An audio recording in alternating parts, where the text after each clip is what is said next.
अशोक जी, उस समय दुनिया की इकोनॉमी में भारत का जो हिस्सा था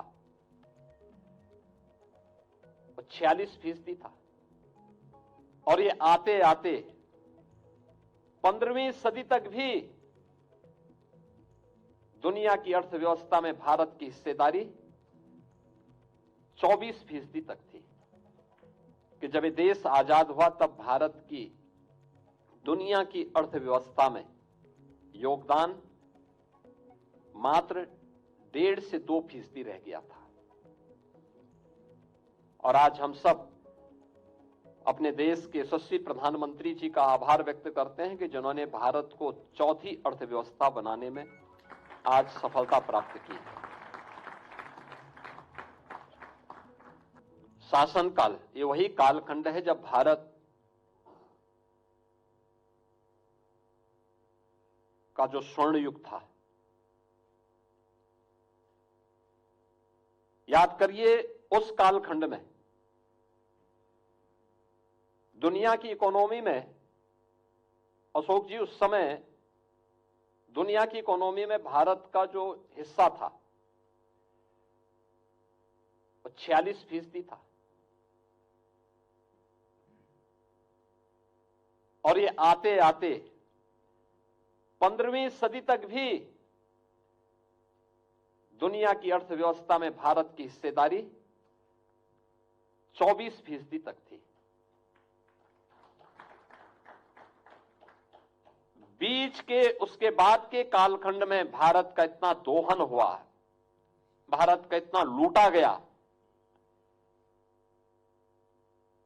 कि जब ये देश आजाद हुआ तब भारत की दुनिया की अर्थव्यवस्था में योगदान मात्र 1.5 से 2% रह गया था।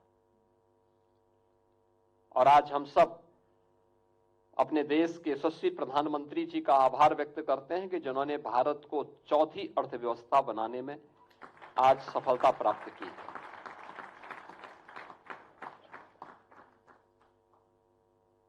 इकोनॉमी तब ग्रोथ करती है जब उस प्रकार का वातावरण हो, सुरक्षा का माहौल हो, अनुकूल वातावरण पैदा करना सरकार के साथ साथ समाज का भी समान दायित्व बनता है। सभी लोग मिलकर के जब प्रयास करते हैं तो उस प्रकार की स्थितियां पैदा करती हैं। आज उस दिशा में हम आगे बढ़े हैं और इसीलिए अपनी उस धरोहर को सजोने के लिए, विरासत पर गौरव की अनुभूति हर भारतीय कर सके, इसके लिए प्रधानमंत्री जी ने देश के सामने विजन 2047 रखा है। विजन 2047 का उद्देश्य भी है पंच प्रण के साथ 11 संकल्पों के साथ हर भारतीय को जोड़ना, जिसमें से पहला ही जो प्रण है वह है विरासत पर गौरव की अनुभूति करना। 500 वर्षों के बाद अयोध्या में श्री राम जन्मभूमि पर प्रभु श्री राम का भव्य मंदिर का निर्माण, ये उसी विरासत का प्रतीक है। काशी में काशी विश्वनाथ मंदिर का पुनरुद्धार और एक विशाल धाम का निर्माण, ये प्रधानमंत्री जी के उसी विजन का परिणाम है। भारत की वैदिक कालीन, रामायण कालीन, महाभारत कालीन और ऐतिहासिक पृष्ठभूमि से जुड़ी हुई धरोहर को संरक्षित करना,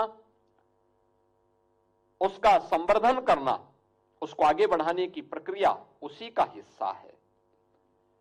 और यही है जो एक भारत श्रेष्ठ भारत की उस परिकल्पना को साकार कर रहा है। उत्तर से दक्षिण तक, पूरब से पश्चिम तक पूरे भारत को एकता के सूत्र में बांध करके विश्व मानवता के लिए फिर से भारत के उस संदेश को पहुंचाना, यही भारत का उद्देश्य है।